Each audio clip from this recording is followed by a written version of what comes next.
Praise the lord. మన ప్రభువును రక్షకుడైన యేసుక్రీస్తు నామములో మీకు నా ప్రత్యేకమైన శుభాలు.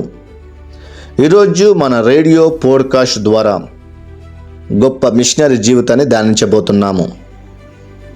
తన స్వదేశాన్ని సౌకర్యాలను వదిలి భారతదేశానికి వచ్చి దేవుని సేవలో తన జీవితాన్ని అంకితం చేసిన గొప్ప దేవుని సేవకుడు రెవరెండ్ బి గార్డెన్ దొర గారు. ఆయన భారతదేశంలో ఉన్న జైరాబాద్ పట్టణానికి ఆయన వచ్చాడు. ఆయన ఎప్పుడైతే జైరాబాద్ పట్టణంలో ఆయన అడుగుపెట్టాడో ఆ సమయంలో పరిస్థితులు చాలా కఠినంగా ఉండేవి. ఆ సమయంలో జైరాబాద్ ప్రాంతంలో హైదరాబాద్ నిజాం పాలన కింద ఉండేది. గ్రామీణ ప్రాంతాలలో పేద ప్రజలు చదువుకోవడానికి అవకాశం లేకుండా, ఆరోగ్యము సరైన సదుపాయం లేకపోవడం బట్టి, సామాజిక అభివృద్ధి విషయంలో సరైనది విధంగా లేకపోవడం బట్టి అక్కడ ఉన్నటువంటి బడుగు బలహీన వర్గ ప్రజలు ఎంతగానో ఇబ్బంది పాలు అయ్యేవారు. అలాంటి సమయంలో గొప్ప దేవుని సేవకుడు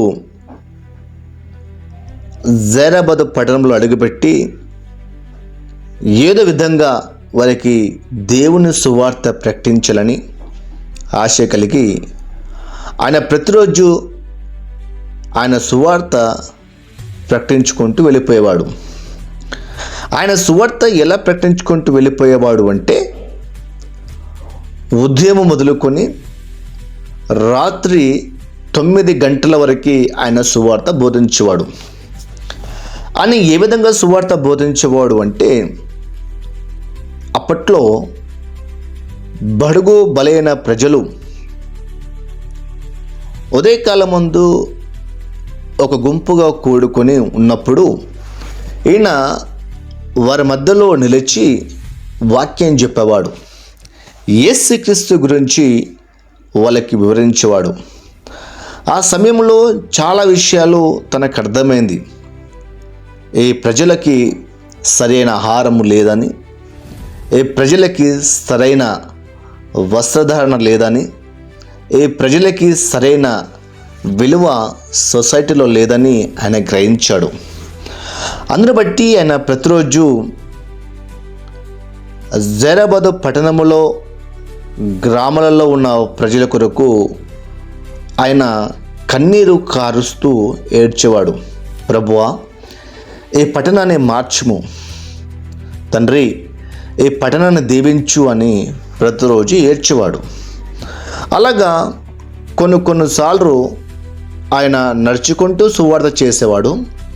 కొన్నిసార్లు అక్కడ ఉన్నటువంటి ఎడ్ల బండి పైన కూర్చొని వెళ్ళి సువార్త బోధించేవాడు. ఏదో విధంగా సువార్త బోధించాలనే ఆలోచన, ఆశ ఆయనలో గట్టిగా బలంగా ఉండేది. అందును బట్టి కొన్నిసార్లు రాత్రికాల సమయంలో కూడాను కాగడ వెలిగించి ఆ యొక్క వెలుతురును పట్టుకొని ఆయన ఊరు మొత్తం తిరుగుతూ సువార్త చెప్పేవాడు. నిజమే, ఆయన కన్నీరు, ఆయన భారము, ఆయనకున్న దర్శనమును బట్టి జైరాబాదు పట్టణము అనేది క్రీస్తును తెలుసుకుంది. యేసుక్రీస్తు ప్రభు దేవుడని, అతడే రక్షకుడని, అతడే విమోచకుడని గ్రహించింది. అందును బట్టి ఈ యొక్క గార్డెన్ దొర గారు బడుగు బలహీన ప్రజలను సొసైటీలో మంచి పేరు సంపాదించాలని ఆశ కలిగి వారి కొరకు ప్రత్యేకంగా స్కూలు ఏర్పాటు చేశాడు. ఏ ఒక్కరు కూడాను పేదరికం బట్టి చదువు మానకూడదు అని చెప్పేసి అక్కడ ఉన్న ప్రజలను ప్రోత్సహిస్తూ చదువుకోవడానికి ఆయన అనేక రకాలుగా వాళ్ళని ప్రోత్సహించేవాడు. అందును బట్టి జైరాబాదు పట్టణంలో ఉన్నటువంటి అనేక మంది బడుగు బలహీన ప్రజలు చదువుకోవడానికి మూల కారణము ఈ యొక్క గొప్ప మిషనరీ గార్డెన్ దొరగారు.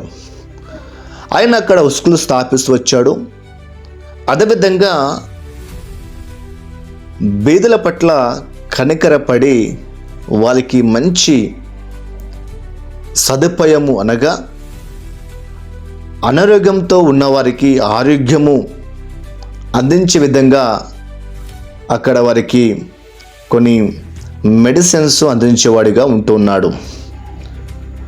ఆ విధంగా ఆయన మా జైరాబాద్ పట్టణంలో మెథడిస్ట్ సంఘాలు స్థాపిస్తూ వచ్చారు.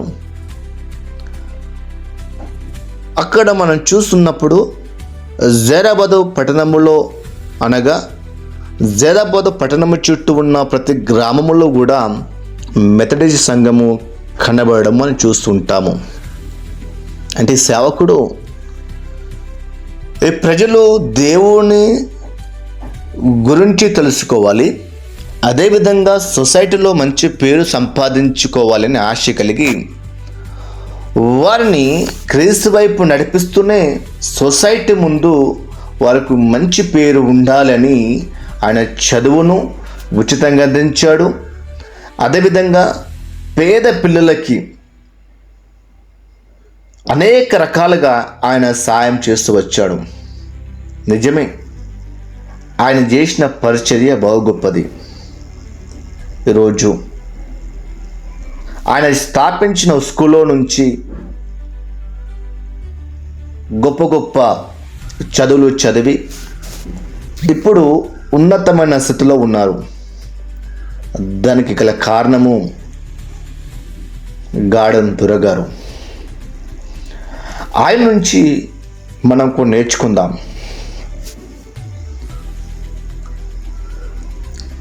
దేవుని పిలుపుకు విధేయత చూపినప్పుడు దేవుడు మన జీవితంలో గొప్ప కార్యం జరిగిస్తాడు. అందుకని ఆయన ఒక మాట అనేవాడు, ఇదిగో నేనున్నాను, నన్ను పంపుము అని ప్రతిరోజు ప్రార్థించేవాడు. ప్రభువా, నువ్వు నన్ను పిలిచావు గనుక ఇదిగో నేనున్నాను, నన్ను పంపుమని యెషయా గ్రంథము 6వ అధ్యాయము ఈ 8వ వచనము ఎత్తిపట్టి ప్రార్థించేవాడు. ఆయన త్యాగపూరితమైన సేవ చేశాడు. సేవలో కష్టాలు వచ్చినా వెనక్కి తగ్గలేడు. ఆయన ప్రేమతో సేవ చేశాడు. ప్రజలను ప్రేమతో యేసుక్రీస్తు యొద్దకు నడిపించాడు. కాబట్టి ప్రేమపూర్వకంగా సేవ చేసినప్పుడే ప్రజలకు క్రీస్తు అర్థమవుతాడు అని ఆయన గ్రహించాడు. కాబట్టి ప్రేమైన వాళ్ళారా, ఈరోజు మనము దేవుని సేవకుడు గార్డెన్ దొర జీవితాన్ని గురించి మనం వింటున్నాం కదా. ఆయన దేవుని సేవను అడ్డు పెట్టుకొని సంపాదించాలనుకోలేడు. ఆయన దేవుని రాజన కొరకు తన జీవితాన్ని త్యాగం చేశాడు. అలాంటి సేవకులు మనం ఇప్పుడు కనుగొనగలమా? గార్డెన్ దొరగారు చేసిన పరిచర్య గొప్పది. చీకట్లో ఉన్న ఆ యొక్క జైరాబాద్ పట్టణము వెలుగులో నడిపించింది ఈ యొక్క మిషనరీ.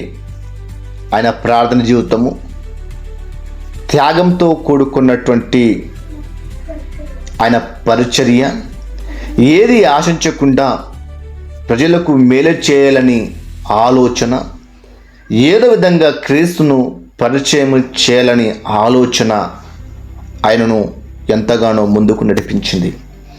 ఈరోజు జైరాబాద్ పట్టణంలో ఉన్నటువంటి జనాభా చూస్తే అక్కడ 55% వరకు యేసు క్రీస్తు ప్రభుని నమ్ముకున్నట్టుగా మనం చూస్తున్నాము. దీనంతటి కారణము ఆ గొప్ప దేవుని సేవకుని యొక్క త్యాగమే. కాబట్టి మనం కూడా ఆ సేవకుని వలె మనం కూడా త్యాగపూరితమైన సేవ చేద్దాం. అనేక మందికి మాదిరిగా ఉందాం. బీదవారిని ఆదరించుదాము. చదువుకోలేని వారికి చదువు చెప్పే విధంగా మనము ప్రోత్సహించుదాము. ప్రియులరా, ఆ గొప్ప దేవుని సేవకుని మనం చూసాం కదా. ఆ దేవుని సేవకుని వలె మన ముందు దేవుని సేవ చేయకూడదు. ఒకసారి మనకు మనమే పరిశోధించుకుందాం. దేవుని యొక్క నామాన్ని ఘనపరచుదాం. దేవుడు మిమ్మల్ని దీవించి ఆశీర్వదించును గాక. ఆమెన్.